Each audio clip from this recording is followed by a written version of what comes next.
Beleza. 5 segundos. Bom dia, pessoal. Tudo bem? Sejam todos bem-vindos aqui ao nosso webinar aqui do IBDE. Então, fico muito feliz. Já vejo aqui algumas pessoas, algumas mensagens no nosso chat, já dando bom dia. Então, também fico muito feliz de vocês já estarem aqui. Podem já aproveitar esse momento inicial aqui, que as pessoas estão chegando para poder nos assistir, dar seu bom dia, cumprimentar o colega que está ali. Pode ser que vocês conheçam algum colega que já esteja aí também. Também queria aproveitar para vocês disserem de onde vocês são, né? Quem quiser falar. Eu, por exemplo, estou aqui em São Paulo, capital. Coloca no chat de onde vocês estão, canal localizado. A gente sabe que normalmente nas lives tem pessoas do Brasil inteiro e algumas vezes até pessoas de outro país. Então sejam mais uma vez todos bem-vindos. Esse é um webinar, né, que a gente vai falar hoje para entender um pouco mais sobre a lei de igualdade salarial na prática, né? Acho que esse é um ponto que a gente vem escutando aí em vários grupos de WhatsApp, painéis, discussões. Então é um tema super relevante que está aí com muitas pessoas buscando mais informações. E aí, por isso, queria agradecer mais uma vez a oportunidade, né, do IBDE e também do Ouvidor Digital estar apoiando aqui todo esse evento que a gente vai promover aqui ao longo para vocês, para que a gente possa aproveitar o máximo possível. Antes de apresentar os nossos palestrantes, também queria aproveitar e trazer um ponto importante. Pode ser que venham dúvidas, e vocês realmente podem ter dúvidas, e esse tema realmente traz dúvidas, né? Vocês podem colocar as perguntas que vocês queiram, conforme os palestrantes vão falando aqui, a gente vai ter um momento de perguntas para eles. Então, coloca aqui no chat a sua pergunta, a gente depois, conforme tendo tempo, a gente vai colocando para eles, para que eles possam também sanar as dúvidas aí de vocês. Então, eu queria iniciar o nosso trabalho aqui, falar um pouco mais, queria apresentar os nossos palestrantes que estão aqui com a gente hoje, que eles que vão dar o show, né, aqui para a gente. Então, só colocar aqui o slide para poder aparecer. Então, o nosso primeiro slide, queria apresentar aqui o Felipe Miranda. Ele fala sobre o direito trabalhista, coordenador também no IBDE. Ele é advogado especialista em direito e processo de trabalho, pós-graduado em compliance trabalhista e LGPD, ex-conselheiro do trabalho, emprego e renda do município de Salvador, Bahia, coordenador de comissão de direito e ética nas relações de trabalho do IBDE, atuante no âmbito do direito coletivo, do trabalho e do direito sindical. Felipe, seja mais uma vez muito bem-vindo aqui ao nosso painel. Bom dia, Márcio. Obrigado a todos. Inicialmente, agradecer ao IBDE pelo convite e ao Ouvidor Digital também pelo apoio na realização do evento. Cumprimentar a todos que estão nos acompanhando ao vivo e na certeza que vai ser um evento muito produtivo para todos. Obrigado, Felipe, mais uma vez. Já eu vou te chamar. O segundo palestrante nosso é o Ricardo Mota. Ele vai falar direito concorrencial e membro do IBDE, sócio em direito concorrencial do escritório Greenberg Cordovil Advogados, doutorando e mestre em direito comercial pela Universidade de São Paulo, a USP, especialista em direito econômico pela Fundação Getúlio Vargas, diretor de mercados de capitais do IBRAC, Instituto Brasileiro de Estudos de Concorrência, Consumo e Comércio Internacional, membro do IBDE, do Instituto Brasileiro de Direito e Ética Empresarial, atuando na Comissão de Compliance, Ciência e Tecnologia e Sociedade. Autor de artigos e publicações na área. Mota, mais uma vez, obrigado por aceitar também estar aqui no painel do IBDE. Seja muito bem-vindo. Obrigado, Márcio. Bom dia a todos. Prazer estar aqui. Queria agradecer o IBDE, o Ouvidor Digital também, parabenizar pela organização do evento. É um tema bem quente, bastante aí em voga, então estamos ansiosos aqui para falar e comentar um pouquinho sobre esse tema. Obrigado mais uma vez, Mota. E agora também queria convidar a Rita Blum. Ela fala sobre LGPD, especialista em LGPD, membro do Comitê de Ética do IBDE, doutora e mestre em Direito pela PUC São Paulo, professora no curso de curta duração denominado SHIFT da FIAP, de capacitação de encarregados de proteção de dados, de PO, autora de livro e de artigos na área, adequa Empresas LGPD, sócio fundadora do Rita Blum Advocacia, membro da Comissão de Tecnologia, Sociedade e Comissão de Ética, Diversidade e Igualdade do IBDE. Rita, mais uma vez, obrigado por aceitar também o convite, estar aqui com a gente. Fique à vontade. Bom dia a todos e todas. É um grande prazer estar aqui disseminando esse conhecimento que vocês vão ver é multidisciplinar. Daí a presença do Felipe Miranda na área trabalhista, o Ricardo Mota na área concorrencial e da minha pessoa para expor sobre o enfoque de proteção de dados, que esse tema da Lei de Igualdade Salarial tem implicações também. Então, um prazer estar aqui, tenho certeza que será bem produtivo também. Legal, obrigado, Rita, mais uma vez. E eu sou o Márcio Luz, sou diretor do Ouvidor Digital. Não vou ler sobre quem eu sou, mas também faço parte, sou membro do IBDE, estou aqui já fazem mais de 2 anos, junto com esse grupo seleto que cada vez mais enriquece com conhecimento. Então, é uma satisfação estar aqui. Agradeço mais uma vez ao IBDE e ter topado o apoio aí do Ouvidor Digital. E para começar o nosso bate-papo, eu acho que é importante a gente começar trazendo conhecimentos, né? Trazer os principais pontos ali da lei, algumas dúvidas que a gente já sabe que já existem e alguns impasses sobre a lei 14.611 de 2023. E eu queria, primeiramente, Felipe, que você conseguisse trazer para o nosso público aqui, trazer toda essa contextualização aqui para a gente, para começar a aquecer os tambores e colocar aqui um pouco mais de informação nas nossas discussões que vai acontecer por aqui. Fica à vontade, Felipe. Bom, Márcio, sempre que eu tenho a oportunidade de falar sobre o tema, sobre a Lei 14.611, eu gosto de lembrar, né, que a questão da igualdade salarial entre homens e mulheres já é prevista na nossa legislação há mais de 80 anos. E aqui, de forma bem resumida, eu menciono aqui, por exemplo, o artigo 5º da CLT lá de 1943, que fala que a todo trabalho de igual valor corresponderá salário igual, sem distinção de sexo. E aí eu vou também para o artigo 461, que fala que trabalho de igual valor é devido ao salário igual, independente de sexo, etnia ou nacionalidade. E também a gente vai para a Constituição Federal, né, que é uma norma de maior hierarquia do nosso ordenamento, que fala que no artigo 5, homens e mulheres são iguais perante a lei, e o artigo 7º também, que proíbe a diferença de salários por motivo de sexo, idade ou cor. Então, assim, a receita do bolo é muito simples. Para trabalho igual, o salário deve ser igual. De modo que o salário não deve ter deve ter a relação apenas com a função, né, característica, o grau de responsabilidade, jamais com a pessoa, se, por exemplo, ela é homem ou mulher. E aí, então, você pode me perguntar, Felipe, então você está dizendo que a Lei 14.611 é desnecessária. Mas não, muito pelo contrário, né? O que se constatou em 8 décadas de vigência de CLT e mais de 35 anos de vigência da Constituição é que elas não foram suficientes para que as empresas, de fato, implementassem a igualdade salarial entre homens e mulheres. E aí, né, eu já trago um recorte que, no âmbito internacional, é possível observar que muitos países, inclusive os países da União Europeia, têm uma lei parecida, uma lei semelhante. Por exemplo, obriga que as empresas divulguem os relatórios de igualdade para o público em geral.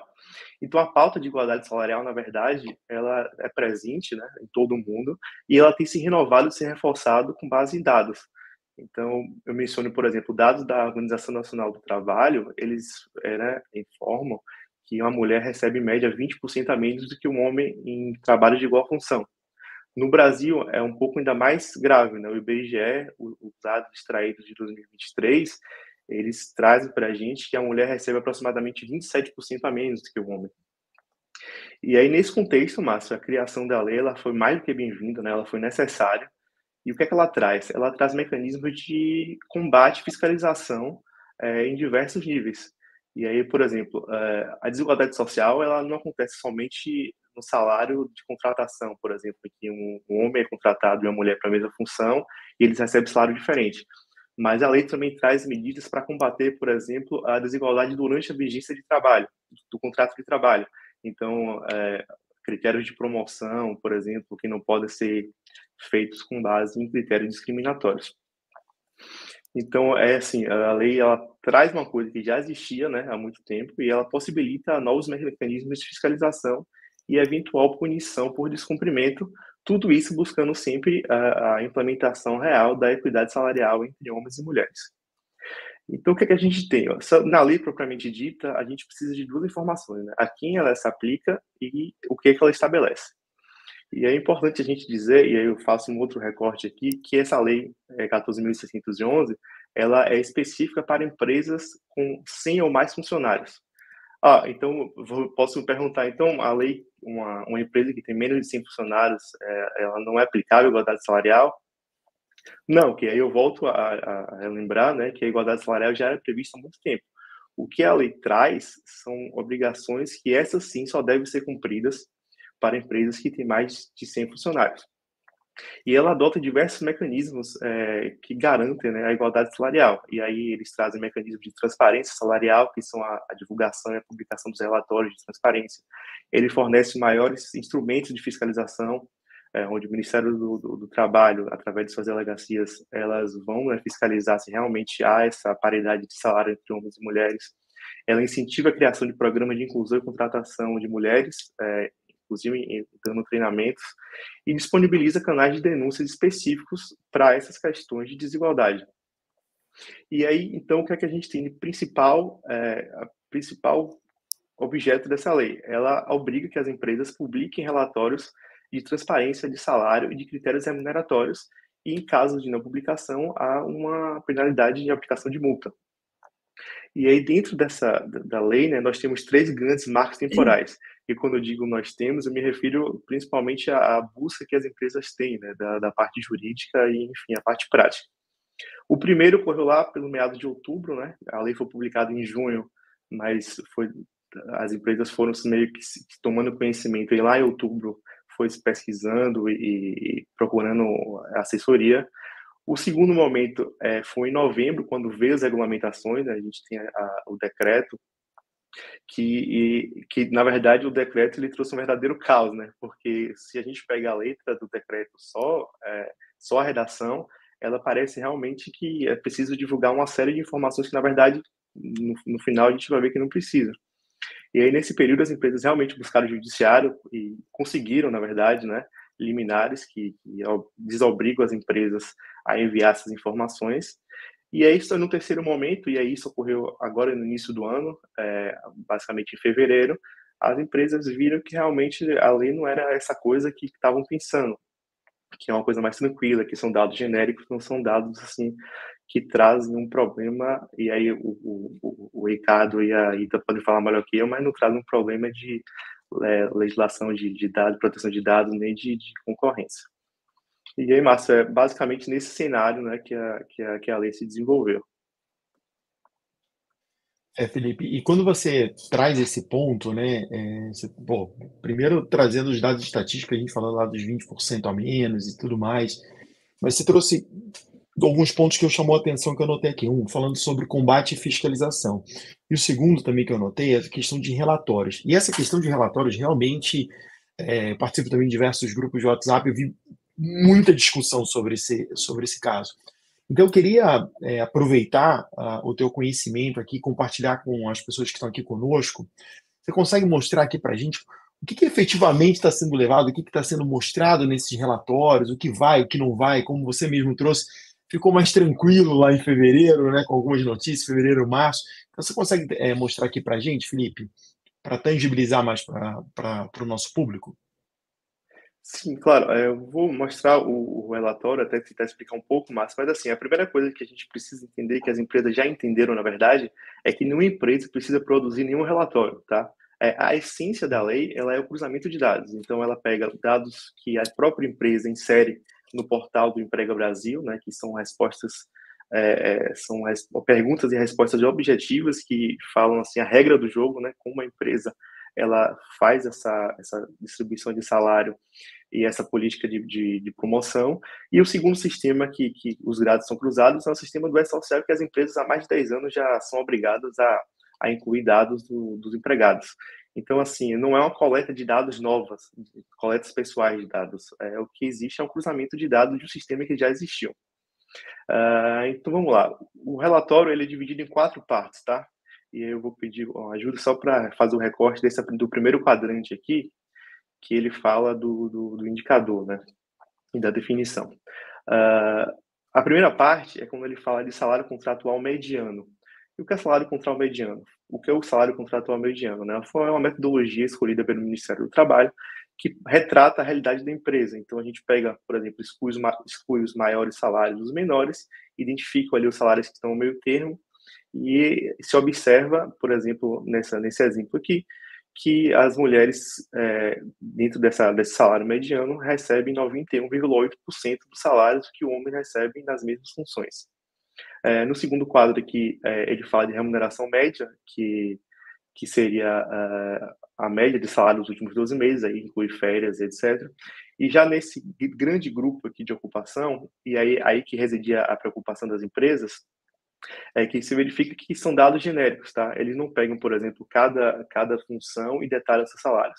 Eles pegam grandes grupos de ocupação, por exemplo, dirigentes, profissionais de ocupação, de nível superior, nível médio, e traz aquela mesma razão, né, percentual de salários recebidos por homens e por mulheres.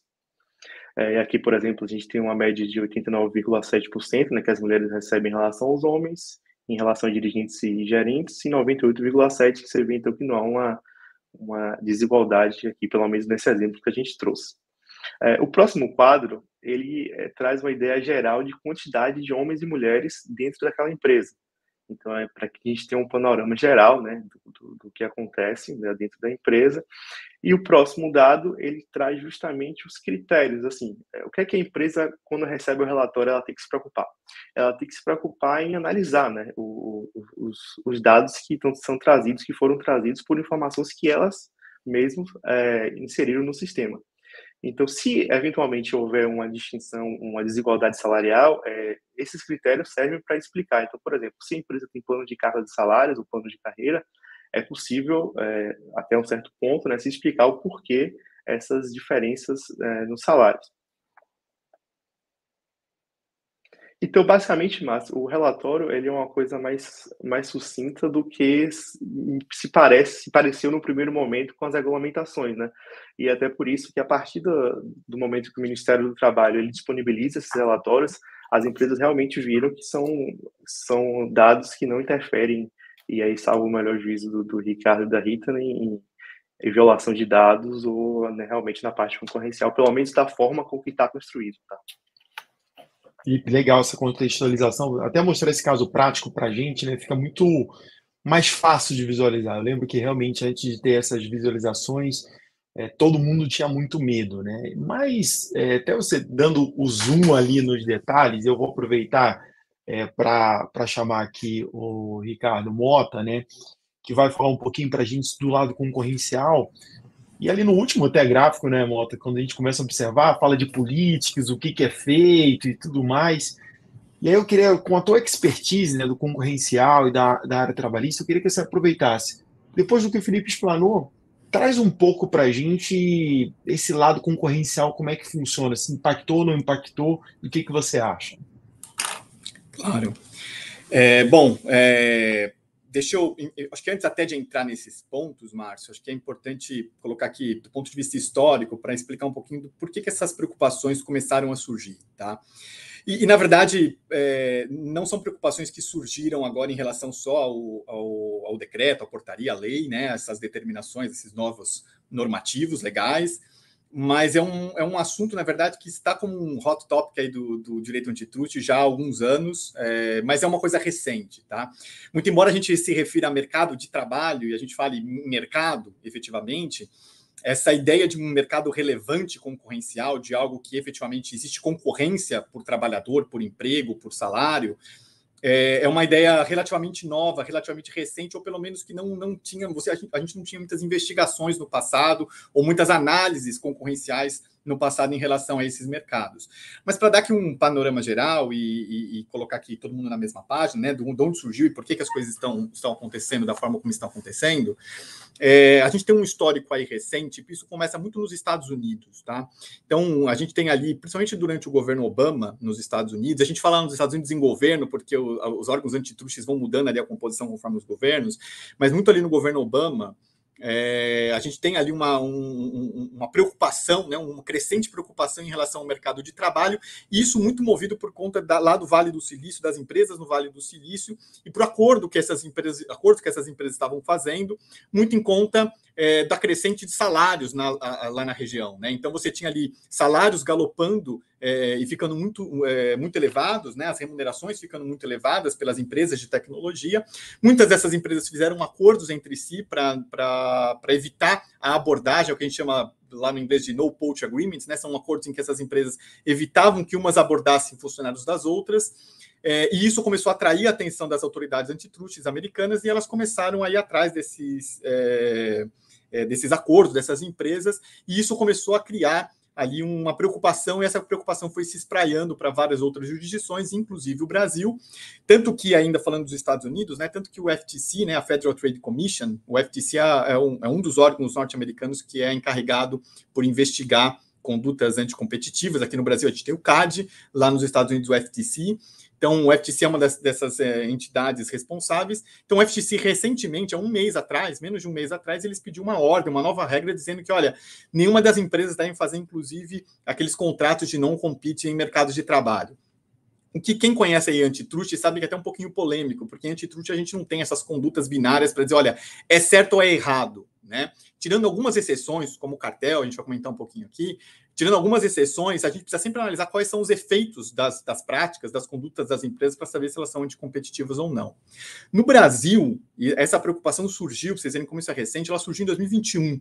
E ela surgiu muito em razão, na verdade, né, de um processo administrativo que foi aberto, foi um acordo de leniência, uma das empresas foi lá e entregou documentos para o CAD, por conta de grupos de WhatsApp, em que as empresas estavam trocando informações, eram grupos ali que envolviam várias pessoas de RH, de várias empresas do setor de cuidados com a saúde, né, que a gente chama de MedTech.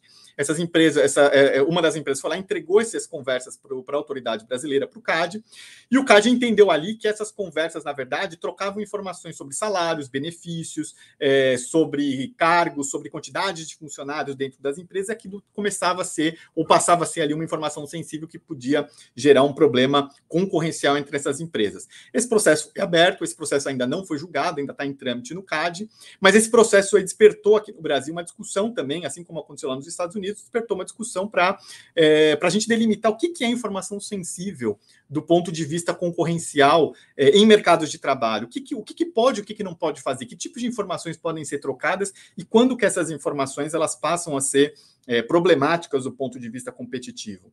E aí, só para aqui tentar delimitar e mostrar como que essas informações são ruins, a troca dessas informações são ruins, né? O que geralmente acontece quando empresas trocam informações sensíveis, concorrenciais, aí esquece mercado de trabalho, isso em qualquer um dos mercados, se você pensar numa empresa normal que tem lá os seus preços nas gôndolas, e esses preços são trocados entre empresas concorrentes, o que acontece é que, em regra, essa troca de informações ou esse alinhamento de informações, essa maior visibilidade de informações, ela faz com que as empresas elas comecem a adotar comportamentos uniformes. Então, a tendência é que as empresas comecem a adotar preços muito parecidos ou condições comerciais muito parecidas, ou elas comecem a alinhar ali comportamentos e até isso chega a se tornar, inclusive, um cartel entre as empresas, porque como a informação ali está sendo trocada, a mera troca dessa informação pode resultar num acordo ilícito entre essas empresas do ponto de vista de, olha, eu já estou te dando aqui a minha informação, você está me dando a sua informação, implicitamente as empresas podem estar alinhando preços ou podem estar sinalizando uma para outra de que elas não devem mudar esses preços, de que esses preços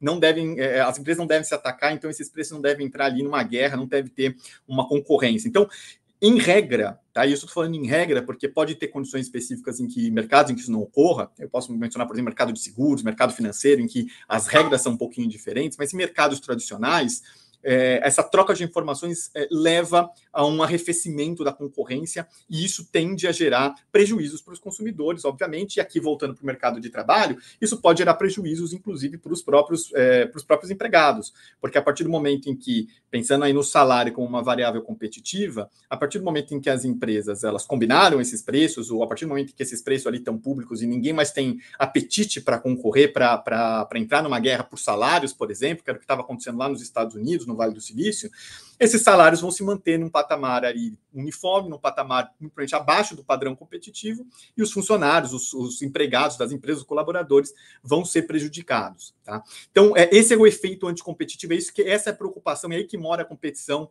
a preocupação concorrencial do caso, e a gente vai entrar depois nos relatórios específicos para tentar decifrar ali onde está a preocupação, se existe uma preocupação ou não, mas, em regra, a preocupação de revelar, a preocupação de trocar, a preocupação de você disponibilizar informações publicamente, informações competitivas, gera esse tipo de problema. Tanto é que o CAD, recentemente, o CAD tem alguns guias, né? O CAD é uma autoridade conhecida por ter vários guias que ajudam ali a orientar as práticas das empresas, né? Tem um guia que a gente chama de guia de gun jumping, que é para um aspecto específico ali de M&A, de transações entre as empresas, em que o CAD ele determina o que são informações sensíveis. Ele dá exemplos, na verdade, porque não são apenas essas, podem ser outras também, mas ele elenca algumas hipóteses. Então, se as empresas trocarem dados sobre preços, custos entre elas, se elas trocarem informações sobre planos e capacidades de expansão, por exemplo, estratégias de marketing, e, inclusive, um dos pontos que é expressamente mencionado no guia de gun jump do CAD é o fato de as empresas trocarem salários de funcionários. Isso é considerado pelo CAD expressamente como uma informação concorrencialmente sensível. Ali por tudo que eu mencionei, então, em mercados tradicionais você troca o preço, você cria um problema competitivo, em mercados como o mercado de trabalho, você troca salários, informações sobre salários, você também cria um problema para os funcionários. E aí, descendo em minúcias aqui na legislação trabalhista, né, nessa legislação específica. O que aconteceu, na verdade, né? Quando essa legislação entrou em vigor, muitas das empresas ficaram muito preocupadas. Muitas empresas ficaram preocupadas em relação a quais informações elas poderiam divulgar, e se isso seria entendido pelo CAD como uma conduta anticompetitiva. Até porque muitas dessas empresas conheciam ou conhecem o processo que está lá em vigência no CAD, que está lá tramitando no CAD. Então, as empresas criaram ali uma preocupação, tanto que a Câmara ENET, ela entrou com uma consulta no CAD, falando, olha, esse decreto saiu, essa lei, na verdade, o decreto e a portaria, enfim, esse conjunto aqui normativo saiu recentemente, eu sou obrigado a disponibilizar essas informações, só que eu acho que isso aqui é um problema concorrencial, acho que isso aqui é um problema competitivo que deveria ser endereçado pelo CAD. E aí o CAD, e ali, na verdade, um órgão específico do CAD, que é o Departamento de Estudos Econômicos, que a gente chama de DE, ele começou a analisar ali o decreto, a gente vai fazer uma análise rasa aqui, mas razoavelmente aqui, passando os pontos que o DE fez. O DE analisou e falou, olha, realmente, a forma como o decreto está estruturado, ou o nível de informações que o decreto traz em relação ao que as empresas devem compartilhar, traz alguma preocupação concorrencial. Tá? E por que isso? Se a gente for lá na lei, na 14.611, se a gente for no artigo 5º, parágrafo 1º, a lei determina, e aqui só para fazer um corte, né? A Rita vai falar muito mais em relação à coleta dessas informações sobre o ponto de vista de ANPD. Isso também é relevante do ponto de vista de CAD em algumas circunstâncias, mas como aqui são informações que são compartilhadas primeiramente entre a empresa e o governo, e necessariamente essa troca não é problemática. Tá? O problema concorrencial ele surge a partir daquilo que é revelado, né? A partir daquilo que é disponibilizado, a partir daquilo que é divulgado. Essa é a preocupação competitiva, esse é o ponto que a gente precisa analisar. Então, eu estou pensando aqui muito mais, e aí eu concordo ali, plenamente com o Felipe sobre as obrigações que já existiam, as informações já são disponibilizadas pelo governo, isso não é um problema concorrencial. O problema concorrencial é o que vai ser colocado da porta para fora, né? O que vai ser divulgado na internet. Quando a gente vai lá na lei, na 14.611, se vocês forem lá no artigo 5º, parágrafo 1º, ela vai dizer especificamente que os relatórios de transparência salarial, eles precisam conter dados, e aí ele fala anonimizados, ali muito para fins de LGPD, mas ele precisa conter dados sobre salários, remuneração, a proporção de ocupação de cargos, enfim, ele traz ali uma linguagem um pouco genérica sobre o que vai ser disponibilizado. Se a gente descer mais a fundo e for no decreto, no 11.795, a gente vai ver ali que no artigo 2º, que fala sobre o relatório de transparência, algumas das informações que estão ali contidas, que falam sobre o cargo, que vai ser a proporção de cargos que vai ser disponibilizado. Se a gente for no inciso 2, ele vai falar só quais são as informações ali quantitativas, né, que precisam ser disponibilizadas ao público, precisam constar nesse relatório. E aí ele fala sobre valor contratual, o valor do 13º, o valor do salário, ele vai descendo ali horas extras, ele vai descendo ali numa série de especificidades sobre dados que, do ponto de vista competitivo, são são sensíveis, né? São dados que trazem ali um problema concorrencial. E se a gente for na portaria, e aí menciona aqui o artigo 3º, a linha C, da seção 1, que fala o seguinte, fala, olha, no relatório de transparência, você também tem que constar, além do número total de empregados, você tem que constar ali aspectos relativos aos valores dos salários, a remuneração mensal, enfim. Tem ali também uma linguagem um pouco genérica. E se você for, inclusive, lá no parágrafo único do próprio artigo 3º, ele vai ali elencar de novo, assim como o decreto fez, ele vai elencar, olha, salário, 13º, gratificação, enfim, horas extras, tem todo ali um detalhamento. Tá? Quando o DE, que é o Departamento de Estudos Econômicos do CAD, viu essas informações, ele falou, olha, isso aqui é uma informação concorrencialmente sensível. E aí eu entendo que quando o próprio CAD analisou, como o próprio DE analisou, ele não tinha ainda, ou não tinham saído ainda os relatórios específicos, né? Porque isso foi lá em janeiro, fevereiro, quando a Câmara Enet entrou no CAD, esses relatórios foram devidos a partir de março, então não se tinha ali muita visibilidade, ou pelo menos no processo no CAD, daquilo que é público, daquilo que é possível analisar, não tem ali o layout do relatório. Tá? Quando a gente analisa em si o relatório, aí o relatório que o próprio Felipe mostrou aqui na tela para vocês, né? Quando a gente analisa o relatório, a gente vê que o relatório é muito simples, na verdade, né? Então, ali você tem a proporção de número de empregados, você tem um dado relativo sobre percentual de remuneração, o que, a princípio, não dá para você, a partir dessa informação, revelar efetivamente qual que é o salário pago, qual que é o cargo exercido, qual que é a informação específica. Então, a princípio, o layout que a gente tem do relatório hoje, ele não traz uma preocupação concorrencial do ponto de vista de informação sendo compartilhada. Esse layout que está aí, que está posto, que está sendo divulgado e que as empresas estão compartilhando. Muito por conta disso, acho que até a própria discussão no CAD arrefeceu por conta do layout. Então, a princípio, o layout é um layout que ali não tem uma informação sensível. O problema, no entanto, são possíveis informações complementares que as empresas queiram fornecer, né? E ali, dentro das discussões judiciais, que a gente viu, que estão sendo travadas, na verdade, algumas delas já abaixaram um pouquinho o tom, mas dentro das disputas judiciais que a gente viu, que se iniciaram com essa legislação, a gente viu muitas empresas falando o seguinte, olha, eu posso ali pode ser, algumas informações que vão ser divulgadas no relatório podem ser prejudiciais do ponto de vista reputacional, porque o relatório ele é um dado agregado ali de remuneração, mas pode haver justificativas para essa diferença de remuneração que eu não consigo espelhar num relatório puro e simples agregado da forma como ele está. Então, eu vou precisar soltar informações complementares para mostrar que, na verdade, não é bem assim como o relatório está colocando. Então, tem uma diferença salarial, ou para um lado ou para o outro, aqui não estou fazendo nenhum juízo de valor, mas pode ter uma diferença salarial, por exemplo, por conta de horas extras. Então, um determinado grupo de pessoas fez mais horas extras do que outro determinado grupo. Isso acabou gerando uma remuneração total maior do que aquele outro grupo. E isso pode gerar distorções, então eu preciso explicar isso para o público. É nessa explicação que a gente entende que as empresas têm que tomar cuidado. Por quê? A depender da informação que você for compartilhar adicionalmente para conseguir explicar o relatório, para conseguir desmistificar ou você justificar uma diferença ou justificar algum problema no relatório, essas informações podem ter caráter competitivo. Então, as empresas precisam tomar cuidado com essas informações, porque se você compartilhar informações específicas o suficiente para que outras empresas vejam nível salarial, dados específicos, até dados quanto à quantidade de funcionários em determinadas áreas. Se você pensar em empresas que são, por exemplo, altamente intensivas em tecnologia, se uma determinada empresa diz que contratou tantos engenheiros ou engenheiras, você pode imaginar ali, você pode ter ali alguma dica sobre estratégia de marketing ou sobre estratégia comercial, estratégia de tecnologia daquela empresa. Por exemplo, dando só um exemplo aqui genérico. Então, assim, quando as empresas forem publicar essas informações, elas precisam ter um cuidado muito intenso com essas informações, porque é aqui que mora o perigo, é aqui que as empresas precisam se atentar para não compartilharem muitas informações que podem gerar aí uma revelação da sua estratégia comercial. Mas deixa eu parar por aqui, Márcio, deixa eu devolver para você, até para a Rita também dar um pouquinho ali da análise dela, e a gente volta com comentários e perguntas também.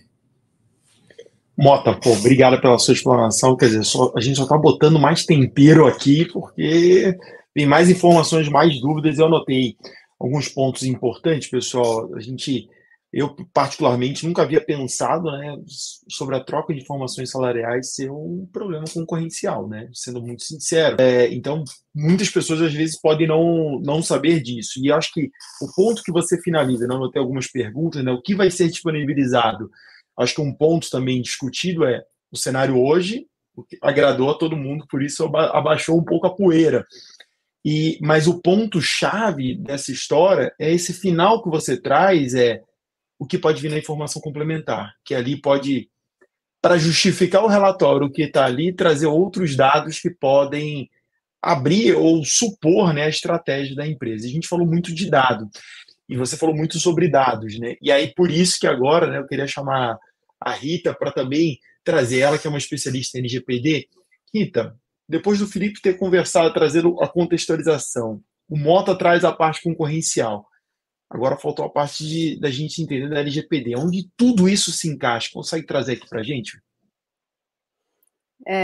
Sim, quero também saudar aí o Márcio, que no início eu acabei não agradecendo o apoio do Ouvidor Digital, o Márcio, nosso colega de BDE, saudar a audiência aqui, eu olhei o chat, nós temos muitas mulheres nos assistindo, Maistéria, Elisete, Luísa, Luciana, Aline, minha colega Ana Alice Queiroz, minha colega que é do Comitê de Ética do IBDE, está aqui conosco. Então, um grande número de mulheres aí acompanhando é natural, porque o tema da igualdade salarial é de interesse especialmente delas, né? Não somente, mas em especial. O ponto da LGPD foi, ele vai pegar num aspecto da exposição do Felipe, a parte, vocês lembram aquele slide que ele falou da quantidade de mulheres e de homens empregados na empresa, né? Tinha um gráfico assim que eram uns quadrados. Ali, além quanto, no caso dessa empresa, era um pouco menos mulher do que homem, era 47% mulheres e 53% mais ou menos homens. Dentro das mulheres, tem uma parte também que fala quantas são negras, que é o gênero do pretos e pardos, né? Na classificação étnica identitária do IBDE. Então, além dos dados de, exatamente, mulheres não negras e mulheres negras, homens não negros e homens negros, também, não só das mulheres, como dos homens aí, tá?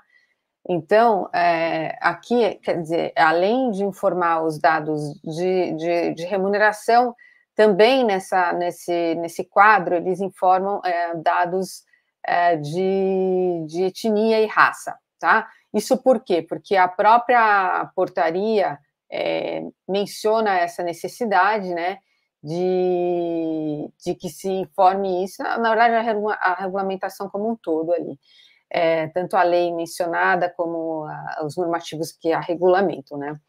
Especificamente no caso da portaria, que aqui entra em mais detalhes, no artigo 3º, como disse o Mota, fala para colocar no cadastro do empregador o número de empregados da empresa para o estabelecimento, o número de trabalhadores separados por sexo, raça e etnia, os respectivos valores de salário contratual, remuneração mensal e cargos ou opções disponíveis. Então, aqui é que gerou essa expectativa das empresas de que elas iam ter que falar em função da palavra respectivos valores de salário, que iam ter que indicar individualmente os valores. Na informação que elas prestam para o MTE, né, lá no portal, sim, ela vai informar, mas na hora que o MTE gera o relatório, é de forma estatística, como vocês puderam ver, e por que a palavra estatística aí, né? Estatística, essas expressões média e mediana são conceitos da ciência da estatística, né? Inclusive, a Luciana Nakamura, que foi diretora de programa da Secretaria Executiva do MTE, em março desse ano, quando ainda estava o calor da discussão, veio a público dizendo que não serão divulgados cargos e salários dos profissionais. Isso está numa notícia que foi divulgada no portal poder360.com.br. Então, dados compilados no formato de percentual não violam, vamos dizer assim, a LGPD, tá? Aí, então, eu vou falar de dois temas aqui na minha exposição. Um é o tema da anonimização e o da não discriminação. Vamos começar pela questão da não discriminação, né? Então, a legislação de dados, diz que tratar dados também envolve, o tratamento lícito dos dados também envolve um tratamento não discriminatório, tá? Quando você for tratar dados que você capta, ao organizá-los, você não pode cometer, pelo menos usá-los para fins de discriminação, tá? Então, eu não vou oferecer isso para essa categoria, porque essa categoria é de mulheres, eu não vou oferecer isso aqui porque ela é de idosos, né, em razão da idade. Lógico, se tiver um porquê atrás, sim, né, um produto que não se destina a mulheres, eu não vou, obviamente, oferecer para mulheres. Mas se fosse o que é para todos, não deveria ter essa discriminação. Então, a LGPD, ela traz um conceito do que seja dado pessoal sensível. E dentro do conceito de dado pessoal sensível está o dado de raça ou etnia, tá? Então, raça e etnia é um dado sensível. Então não poderia coletar? Não, pode coletar, porque o decreto que trata do e-social, que é um decreto de já quase 10 anos, já diz que a empresa tem que informar a partir da autodeclaração que o titular do dado faz. Porque a declaração, você se declara uma pessoa parda, ou você se declara, eu, por exemplo, sou uma pessoa parda, eu me declarei dessa maneira, em outra oportunidade. A outra pessoa se declara branca, né? O outro se declara, enfim, tem algumas categorias lá no IBDE, no IBGE, perdão. O dado pessoal sensível, então, entra a questão da raça e etnia. E isso, ok, você fornecer. Qual é a base legal para fornecer, então, Rita? A base legal é a própria regulamentação do e-social. Não inova aqui, continua sendo mesma base legal, tá? Em termos de discriminação, então, existe uma impossibilidade de realização do tratamento para fins discriminatórios, ilícitos ou abusivos. Eu não vejo aqui esse problema na questão do MTE.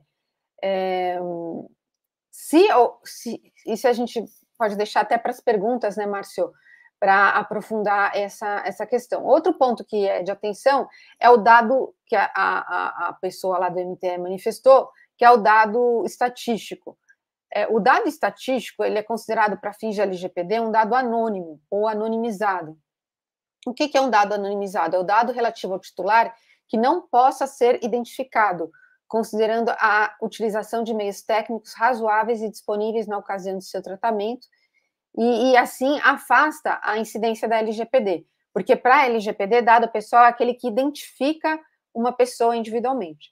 Então, se você tem um dado de salário e o cargo publicado no relatório, aí eu consigo, mesmo sem o nome da pessoa, mas só tem um ou dois diretores, esse salário deve se referir a um deles. Então, eu consigo fazer a associação e, com isso, mesmo não estando diretamente identificado o nome da pessoa, é o que a gente chama de pseudonimização, você consegue associar com a pessoa, então isso violaria a LGPD, e seria um problema, por quê? Porque a lei em si, essa lei 14.611, em diversos pontos ela fala que tem que observar a Lei Geral de Proteção de Dados, pelo menos 3 pontos ela menciona, desde que observada a Lei Geral de Proteção de Dados. Então, esse é um outro ponto importante aqui, é assim, a portaria, ela dá a entender um nível de detalhe que preocupou o mercado, como vocês puderam ver, mas que se resolveu no formato do relatório, que o relatório usa dados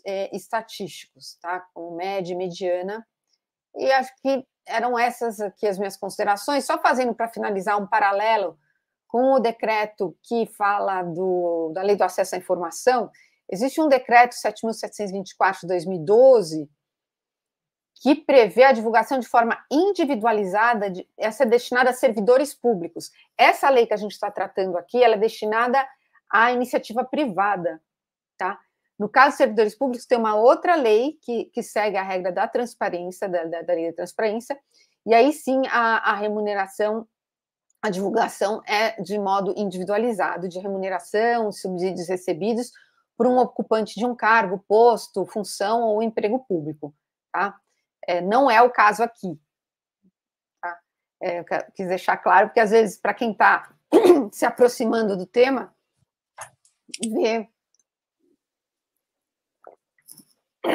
pode na cabeça misturar. Essa aqui é uma outra legislação, já mais antiga, destinada à pessoa, à área pública. E com isso eu já concluo aqui a minha fala, Márcio, e Legal. devolvo a palavra. Obrigado, Rita. Fica tranquila aí. Se precisar fechar o áudio, beber uma água, fica tranquila. Mas é legal, acho que você finalizando aí também essa questão do público-privado, o que pode, o que não pode, já trazendo também a lei do que refere uma coisa, o que refere a outra, também é para deixar muito claro, e trazendo as suas ponderações ali sobre a anonimização e também da não discriminação, né? O quanto isso também pode aparecer. Felipe, eu vou aproveitar aqui, a gente teve o Luiz, soltou aqui uma pergunta nos nossos comentários, eu vou aproveitar aqui para a gente sanar a dúvida dele. O Luiz perguntou assim, doutor Márcio, se possível, detalhar um pouco mais sobre o quadro B do relatório, cuidados ou ações práticas que as empresas devem implementar. Também quem mais quiser complementar aí, mas Felipe, consegue ajudar o nosso amigo que está aqui com uma dúvida? Claro, Márcio. E eu já vou fazer o link com a colocação que teve aqui também de um participante que falava que recebia menos estando no mesmo cargo. O que acontece, tá? Nesse último quadro, tentei mais ou menos, eu falei um pouco no início, são aquilo que a gente chama de regras do jogo, né? O que é que as empresas adotam para que, eventualmente, uma desigualdade salarial entre homens e mulheres seja justificada. E entre eles, a legislação permite, isso já é uma coisa que se fazia, inclusive, antes de 2017, e aí, a partir de 2017, com a reforma trabalhista, passou a ser mais simples, é que a empresa faça um plano de cargos e salários, de modo que ajuste, né, as competências do profissional, a formação dentro daquela função, aos seus salários. Tá? Então, o que é o plano de cargos e salários? E aí, linkando com um questionamento que a gente teve aqui no chat também, assim, por exemplo, eu posso ter uma pessoa que desenvolve a mesma atividade, só que essa pessoa já tem uma certa experiência, já tem, por exemplo, uma qualificação, ou então que tem mais tempo na empresa. Então, esse plano de cargos e salários, ele vai definir critérios de remuneração, de modo que uma pessoa que trabalha, por exemplo, 2 anos e tem uma determinada qualificação profissional, ganhe mais do que uma pessoa que não tenha determinada qualificação ou que trabalha menos tempo na empresa. Outro exemplo, o cumprimento de metas. Eventualmente, essa desigualdade salarial que pode estar, né, identificado no relatório, ela pode decorrer de um determinado grupo que cumpriu metas naquele ano, né, porque são 12 meses de apuração, e que um outro grupo não cumpriu essa meta. Então, pode também, eventualmente, justificar essa desigualdade.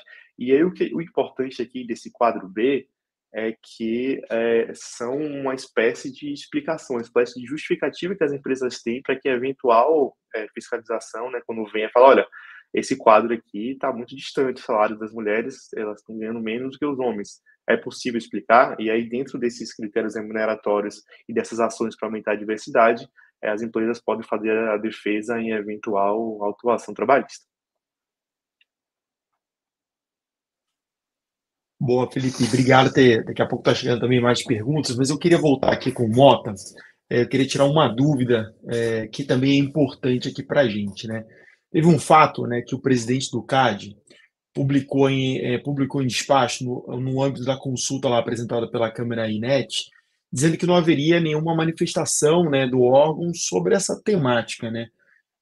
Na sua opinião, isso isenta as empresas de algum risco concorrencial? Como é que você pode trazer aqui para a gente? Bom, Márcio, aquela consulta específica, né, quando ela foi feita pela Câmara INET, ela versava sobre os artigos abstrato da norma. Né? Então, tanto da lei quanto do decreto da portaria, ela trazia os artigos, mas ela não trazia ali uma questão específica sobre informações específicas que iam ser, ou o modelo que estava sendo ali analisado, que era o layout que você tinha, que o governo estava ali modulando, enfim, que estava sendo planejado. Depois o governo disponibilizou esses layouts, as empresas disponibilizaram nos próprios sites. Quando o DE fez a consulta, né, o DE chegou lá na conclusão de que tinham várias informações que, se compartilhadas, eram problemáticas. Mas o CAD não tem competência, o CAD não poderia ali dizer que, olha, essas normas elas são inconstitucionais. Né? O CAD, quem tem que dizer isso, quem tem que declarar isso é o próprio Poder Judiciário. O que o CAD faz, e muito isso que a gente chama de advocacia da concorrência, né? O que o CAD faz é ter conversas com os ministérios, é conversar com outros órgãos, é publicar cartilhas, como eu mencionei, para que a cultura da concorrência ela se espalhe no país, para que essas normas sejam entendidas tanto pelo governo quanto pelas empresas, pela população em geral. Então, ali, a minha leitura ali, na verdade, do despacho do presidente era muito mais no sentido de que, olha, a análise do DE é muito mais uma análise de advocacy, uma análise de instrução, do que uma análise terminativa sobre constitucionalidade ou inconstitucionalidade da norma. Então, dito isso, né, e indo para a sua pergunta direta, depois eu queria só também endereçar aqui uma pergunta aqui no chat da Flávia, que foi um comentário, na verdade, mas indo ali para a sua pergunta direto, né? Isso isenta as empresas? Não isenta as empresas. As empresas continuam sujeitas às mesmas normas, e se houver um compartilhamento ali indevido, é claro que dentro de um mandamento legal específico, as empresas vão ter ali um bom argumento para dizer, olha, tem uma isenção aqui antitruste.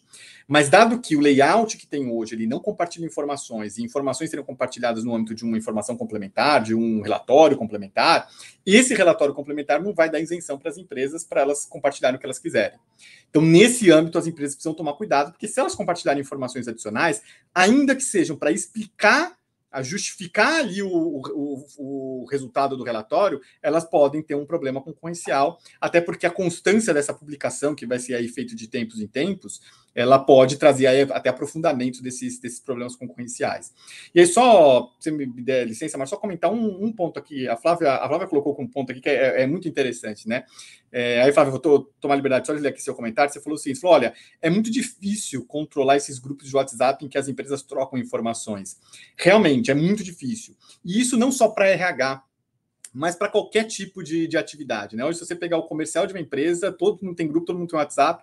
O que precisa ter, na verdade, nas empresas, e aqui aproveitando o chapéu de BDE, é um compliance muito forte, né? Um programa de compliance muito forte que conscientize os funcionários sobre a necessidade, a importância de seguir determinadas normas, não só porque a empresa pode ser implicada concorrencialmente, existe a responsabilização da pessoa jurídica, mas no direito concorrencial você também tem a responsabilização da pessoa física, né? Então, essas pessoas podem ser implicadas fisicamente, na sua pessoa física, né, no seu CPF, como a gente costuma dizer, por condutas anticompetitivas. Então, precisa ter um compliance muito forte para que esse benchmarking, que é muitas vezes legítimo, ele seja feito da forma correta. Não é não fazer, mas é fazer da forma correta. Mas, Márcio, deixa eu devolver para você, não sei se eu respondi sua pergunta, mas, no geral, não tem isenção, tá? Beleza, não respondeu, ainda complementou ali com a dúvida da nossa colega que também está aqui nos assistindo. Eu vou aproveitar, tem uma pergunta da Tatiana Almeida, ela fez, na verdade, 2 comentários ali com uma pergunta sobre os gráficos, né? O gráfico B ainda, que você demonstrou, que tem lá os ícones, né? E aí um tem mais ícones, outro tem menos ícones. E aí eu queria perguntar, vou deixar aqui aberta, tanto para o Felipe, ou para o Mota, ou para a Rita, né? Quando a gente olha essa informação, né, esse dado aqui no relatório da empresa X aqui, o que isso significa, né? Acho que essa é a grande dúvida dela, né? Porque um tem mais, outro tem menos. O que seria exatamente isso? Se puder, eu não sei, Felipe, fica aí à vontade. Na verdade, isso aí é o retrato das informações que as empresas passam, né? Então, quando a empresa vai preencher, eles fazem uma espécie de graduação de, por exemplo, como é o desenvolvimento do plano de carga de salários, do plano de carreiras. Se não existe, está zerado, como ele, a disponibilidade para as horas extras, não, nesse exemplo que a gente deu, ele não tem esse critério. Agora, por exemplo, o ações de apoio a compartilhamento de obrigações familiares para ambos os sexos, a empresa considera que ele está no grau mais avançado desse critério, dentro da graduação que está lá prevista no preenchimento, né, do formulário do Emprega Brasil. E aí, Márcio, só complementando, aproveitando essa dúvida, foi perguntado aqui no chat, foi perguntado os mecanismos, né, mas aí como a empresa ela se prepara para a fiscalização, né, como as empresas podem mitigar o risco de ter uma eventual fiscalização ou eventual uma multa por descumprimento. Tá? Então, assim, quando a empresa, a primeira coisa que a empresa tem que fazer ao receber esses dados é entender que, além de um instrumento de fiscalização, ela é um importante indicativo para a própria empresa. Tá? Por exemplo, as empresas precisam verificar o envio dos dados do E-Social, se está certo, se a ocupação na classificação brasileira de ocupações, que é o CBO, está bem enquadrado em cada empregado, a primeira coisa, eles precisam revisar esses dados. Se for identificado que realmente existe uma desigualdade salarial, a empresa precisa, além de justificar, né, para o Ministério o porquê está tendo essa desigualdade, ela precisa, aí eu complemento a fala do Ricardo, conter o eventual dano de imagem ou dano reputacional, porque para fornecedores, para clientes, essa desigualdade com certeza não é vista com bons olhos, é vista como descumprimento. E aí, o que é que elas estão fazendo? Né? Elas estão fazendo justificativas ou até quadros explicativos de que porquê que existe essa desigualdade. Então, aí eu posso, por exemplo, a empresa que realmente tem, né, essa preocupação, ela pode falar uma nota, por exemplo, o relatório é publicado de forma macro e as diferenças salariais apontadas estão respaldadas na legislação trabalhista e no plano de cargos e salários internos. Tá? O único cuidado aqui, e aí eu me reporto da minha fala do Mota e da Rita, é para que não haja nenhuma exposição de dados pessoais nem dados concorrenciais nessas justificativas. Tá? Agora sim, se a empresa também verificar que existe um erro grave, existe uma desigualdade muito visível nos gráficos e ela não tem justificativa, é falar realmente, e é claro, dentro do compliance, das normas de integridade, da própria cultura da empresa, é dizer que a empresa realmente identificou através dos gráficos, está tomando providência para aperfeiçoar os critérios remuneratórios. Bom, Felipe, obrigado aqui mais uma vez. Pessoal, sei que surgiram alguns últimos comentários ali no chat no final, mas a gente também já está na reta final aqui na nossa apresentação. A gente tem mais alguns pouquinhos minutos. Então, eu queria seguir aqui mais uma vez, né, agradecendo a todo o público por estar aqui com a gente, né, nesse momento, e queria passar alguns slides aqui para a gente poder apresentar o nosso ouvidor digital, também o IBDE, e eu queria passar a palavra aqui para a Rita poder falar um pouquinho sobre o IBDE. Obrigada, Márcio. Só complementando a exposição do Felipe, a própria portaria ela tem uma parte final que fala um pouco do processo administrativo, né, Felipe? O prazo que a empresa tem para apresentar o plano de ação, para mitigar o problema identificado e tal. Em relação ao Instituto Brasileiro de Direito e Ética Empresarial, que tem um nome parecido com o IBGE, mas não é, porque agora confundi, é IBDE, tá? O IBDE é um instituto que está ligado ela é uma entidade sem fins lucrativos que objetiva refletir a importância do direito, da ética empresarial e do compliance, que está ligado ao compliance com cumprir, conformidade, né, governança, tanto nos meios físicos como digitais, porque hoje a economia tem muito de digital, né, como a gente está vendo aqui, toda a parte de imputação de dados nesse portal do governo é pela via digital, né, e a emissão do relatório também. Então, não podia passar desapercebido aqui do IBDE, nós temos algumas comissões, eu vou falar rapidinho, mas a gente atua influenciando tomadores de decisão, tanto no setor privado como no setor público, a adotar medidas que inibam desvios éticos nos negócios, e tem 3 focos de atuação, que está no próximo slide, que são incentivar pesquisas, palestras, cursos, webinars como esse que nós estamos tendo, treinamentos. Acabou de lançar a nova turma de Chief Compliance Officer do IBDE para o próximo semestre, começando já no início do próximo semestre. Na verdade, acho que já ia ser a 3ª turma, né, Mota? Você que é professor do curso? A primeira ou a segunda? A primeira está em curso, né? A terceira turma. É isso. Essa vai ser a terceira turma. Já está se consagrando aí o curso do IBDE como um curso de excelência, né?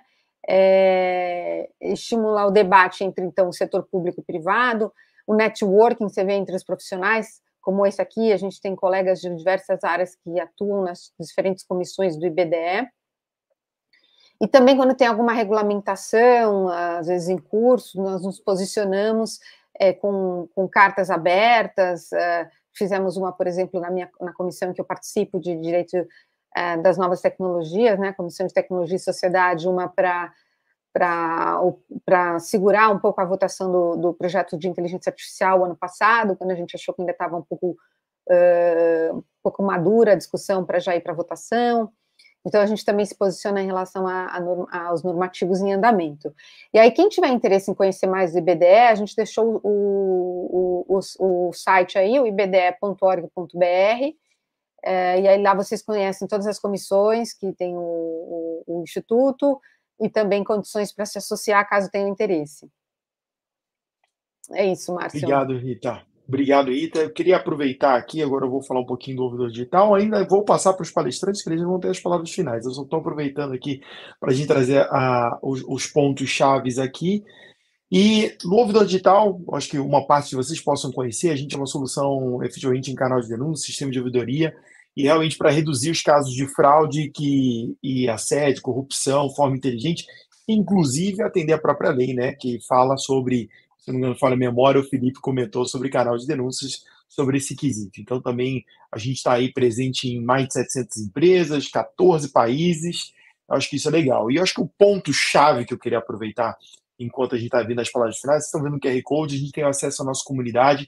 A gente, na sexta-feira, vai fazer um sorteio para ingressos lá na Expo Compliance, que vai acontecer na primeira semana lá de agosto, aqui em São Paulo, tá? Então, a gente vai ter cortesia, vai acontecer esse sorteio na sexta-feira. Quem quiser, coloque seu QR Code aqui, coloque sua câmera, aponta, entra na nossa comunidade, muita discussão, muitos profissionais falando, trocando figurinhas, porque eu acho que esse é o grande objetivo da comunidade, você poder um contribuir para o outro, e se tem algumas dúvidas, às vezes pontuais, chama o outro. Então, são diversos profissionais que estão aí conectados aqui com a gente. Então, convido mais uma vez para vocês estarem aqui com a gente, tá? Então, quem está vendo, também no nosso chat, vocês vão ver lá que tem o nosso link também, para quem não foi, tem lá, você pode copiar o nosso chat. E eu vou para o meu último slide.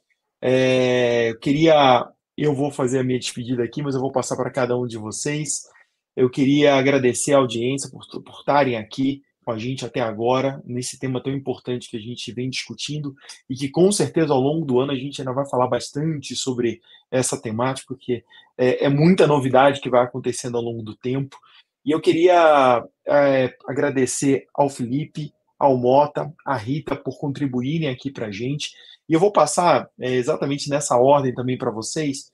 Eu queria que vocês dessem um apanhado final ali de vocês e desse, de repente, uma frase para finalizar. Eu vou dizer a minha frase aqui: continue sempre estudando sobre essa temática, porque é muito importante dentro das empresas. E eu passo a palavra para o Felipe, depois vai para o Mota, depois vai para a Rita, e aí, assim, no final, a gente encerra o nosso webinar. Fique à vontade, Felipe. Mais uma vez, Márcio, agradecer, né, ao IBDE, ao ouvidor pela oportunidade, agradecer a todos que tiveram presentes, agradecer também as dúvidas, vi que teve muita dúvida aqui que a gente não conseguiu responder. Fico feliz de que o tema realmente traga uma repercussão muito grande, que me coloca à disposição eventualmente para responder alguma dúvida. E dizer, Márcio, e assim como você fez na frase final, é que é um tema que já tem 80 anos de que foi regulamentado e que foi necessário, depois de 80 anos, fazer uma lei para que as empresas realmente implementassem a igualdade salarial. Você vai me perguntar, você acredita que vai, né, realmente implementar? Assim, nossa esperança como compliance, como advogado, né, e até voltando a me trazer para o IBDE, é que as regras, as práticas de integridade sejam cumpridas. Mas, assim, dizer que é uma lei que foi bem-vinda, tá? A gente torce para que ela realmente cumpra o seu objetivo, e é uma temática que está aí e que acredito que a gente tenha muito o que falar ainda, até porque os relatórios são semestrais, né? Então, de qualquer modo, a gente está aí, se coloca à disposição para esclarecer eventuais dúvidas, e eu agradecer mais uma vez também ao Márcio, a Rita e ao Ricardo pela oportunidade. Mota, fica à vontade. Bom, vou só na verdade agradecer primeiro o Ouvidor Digital, IBDE, pelo convite. Um prazer também estar com vocês aqui na mesa, né, com o Felipe, a Rita e o Márcio. Obrigado pela oportunidade. É um tema quente, é um tema que ainda vai ter mais desdobramentos, com certeza deve ter. Então, assim, a gente acompanha de perto e fica à disposição também para quem tiver dúvidas, quiser entrar em contato, a gente ajuda a dirimir qualquer problema. Mas é um tema, acho que vai dar ainda muito o que falar, e acho que teremos ainda, provavelmente, outros webinars sobre esse tema. Mas estamos à disposição, e agradecer a todos que ficaram até aqui com a gente. Obrigado mais uma vez, Felipe Mota. Rita, fica à vontade. Bom agradecer também o IBDE e o Ouvidor Digital Prazer estar aqui nessa jornada com vocês todos e também a equipe do Ouvidor, o Rodrigo e a Juliana, que nos apoiaram em toda a documentação aí. Ficou o meu contato, né, o rita@ritablum.com.br, se alguém mais para frente tiver um desdobramento aí de relatório que entre em algum detalhe que envolva dados pessoais, né, que não sejam dados anônimos, estamos à disposição. Tem um escritório, como foi mencionado no início, eu sou sócia fundadora, né, tem o site, que é o final do meu e-mail, é o mesmo, igual ao site, ritablum.com.br. E como palavra, acho que como mulher é um prazer estar aqui, acho que a gente vai construindo, falando do tema.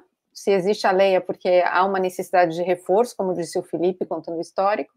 Então, que bom que muitas mulheres estavam presentes aqui e vão poder orientar outras que se interessem a partir do que aprenderam aqui hoje. Muito obrigada. Pessoal, muito obrigado mais uma vez, Felipe, Mota, Rita, Ouvidor Digital e o IBDE por esse evento, e vocês todos estão aqui com a gente vai encerrar nossa transmissão e nos vemos em breve. Mantenha antenado, procure nossas redes sociais, nossos grupos, enfim, estejam com a gente sempre conectado para vocês conhecerem um pouco mais, tanto do IBDE como do Ouvidor Digital. Pessoal, um abraço, tudo de bom. Tchau, tchau, pessoal. Obrigado. Até mais, gente.